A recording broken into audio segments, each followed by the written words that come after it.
Hey, welcome back in to Eye on Agriculture. I'm Britton Rucker. Even though it's May, heat stress has or will soon hit our cattle herds. We're with Jess Shearer from the Hillsborough Vet Clinic with tips to help us have a successful summer. Jess, as always, welcome back to the program. Thank you. I'm glad to be here. You know, Britton, as always, when we talk about certain environmental issues that can affect our cattle herds, I always say preparation is key. And on the heat stress side, I really think there's three things that we can focus on, and that is water supply, shade, and airflow. So fresh water and hydration is essential for an animal to stay cool. Making sure that there are multiple watering sites within pastures or on the feedlot side, making sure that our waters are functioning correctly are all things that we can do ahead of time. Most animals on pasture do a really good job of finding shade and airflow, but on the feedlot situation, you know, considering building shelters or purchasing pre-made shades is something that we can do right now. When building the shelters, be sure that you consider space and airflow when you do that, because we definitely don't want animals to start piling up on top of each other to get to that shade. Absolutely. Jess, if we do get into a heat stress situation, what can we do? Don't panic. There are a few things that we can do to help these animals.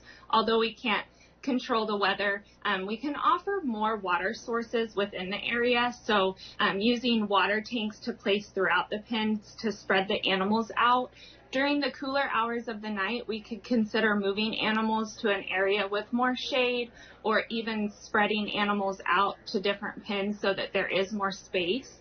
Feeding the animals early in the morning helps cut down on them being bunched together when it's so hot. If it is a specific individual animal, we can certainly offer electrolytes or even IV fluids to help hydrate them. One thing that I do want to mention, and it's more of a caution, is people tend to want to go right away and wet down the animals. This works great if we have good airflow. If we do not have good airflow, it can actually increase the humidity in the environment, making heat stress worse.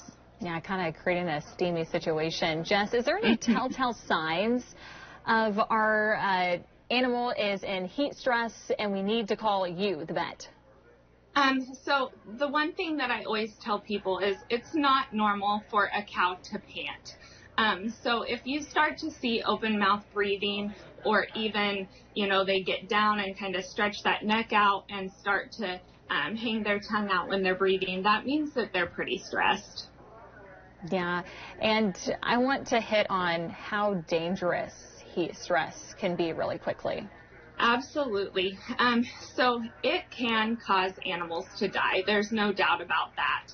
But one thing, when we are considering the expenses that go into preparing for managing heat stress, I do want to point out the production losses that occur during a heat stress situation. So on a cow-calf side, there are definite reproductive losses.